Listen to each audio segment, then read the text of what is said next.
Okay, so now we are to the last part. You can see I have a roof.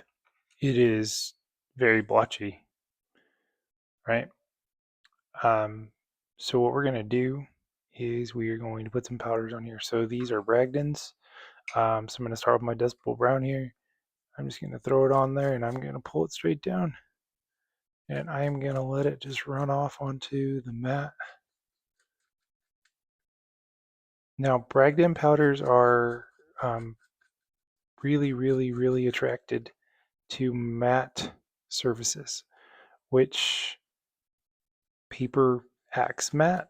But the problem is I put a metallic paint over the top, so it doesn't always work the way I want it to. But you can see that as I add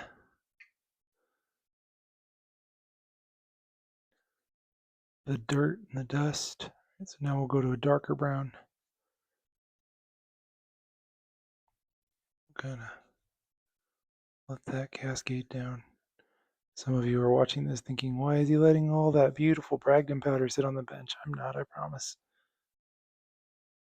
It's all right here, right next to the Broken Pine Shops logo. um,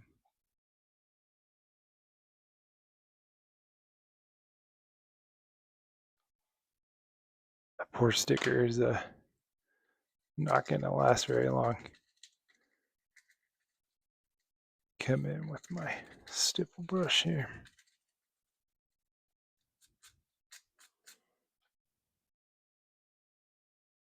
Okay, so now we're starting to get colors. You can see here's this side.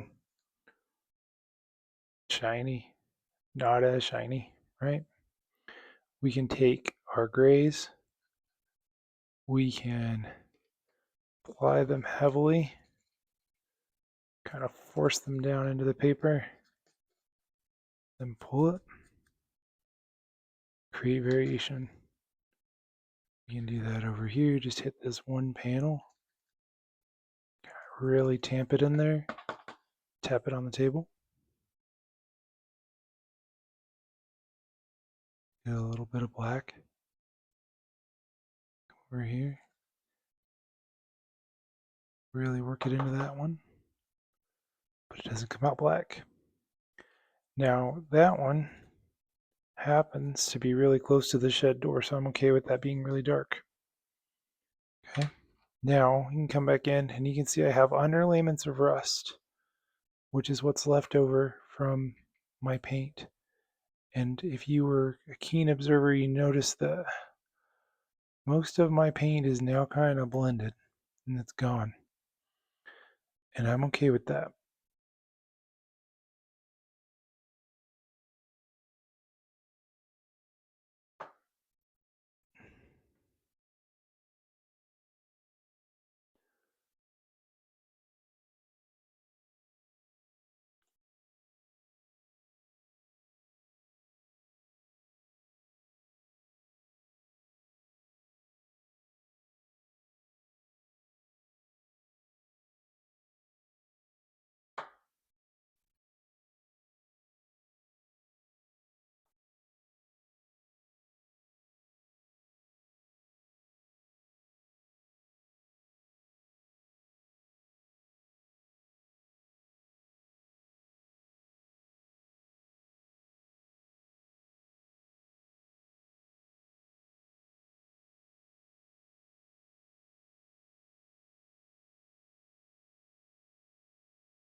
Okay, go to my light colors now. So we're trying to make patterns that aren't patterns, if that makes sense.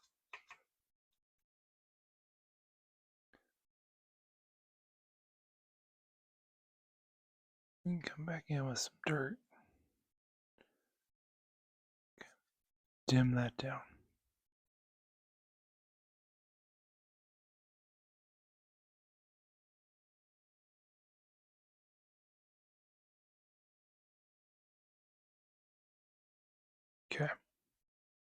So let's put this on the shed. Okay, so now we're over the layout. And we're just going to put our panel on. And we want to make sure that when we put this panel on, we get it in line with the panel that's already there.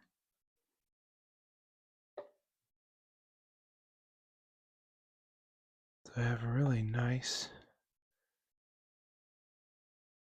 tight fit.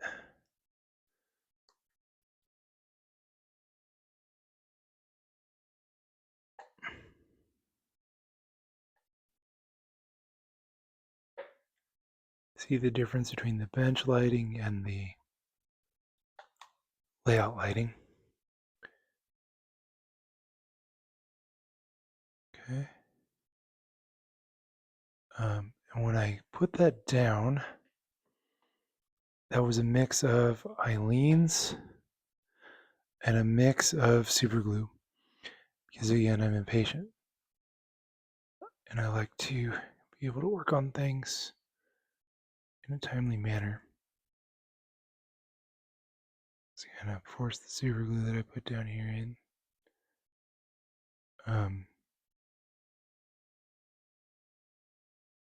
As I mentioned, Calvin does a really nice job of getting everything to line up. And he does a really nice job in his laser kits of creating a very good, high quality aesthetic that really, really looks nice. And I love Calvin's stuff. And the best thing about Calvin's stuff is that you can make it yours. So we're going to kind of measure for a ridge cap here, give it a rough measure.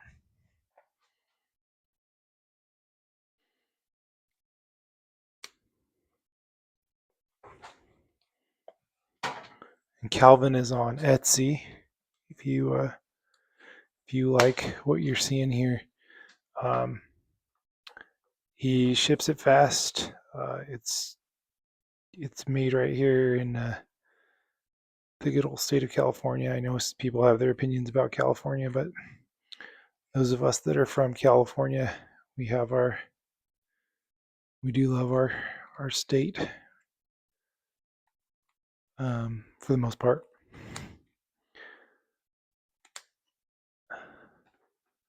So we got our ridge cap. We'll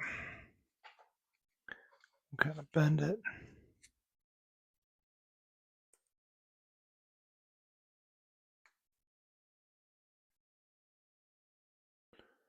All right.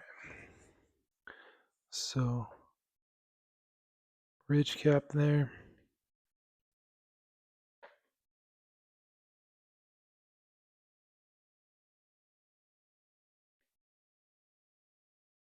Don't think I could have done that better if I tried.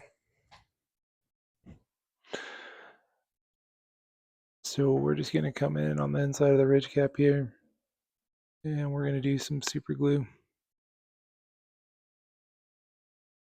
and try not to stick our fingers to our ridge cap.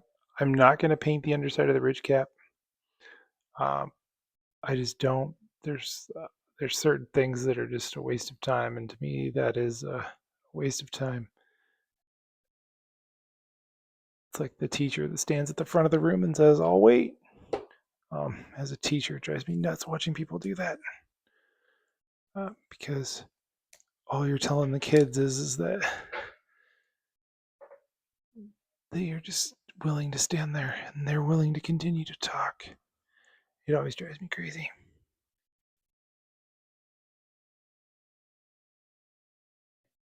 Okay.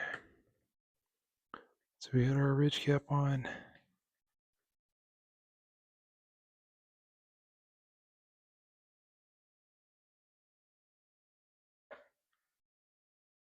You'll notice again, it's not perfect. I don't want it to be. This is not Union Station. Okay. So there we go. We got the ridge cap on.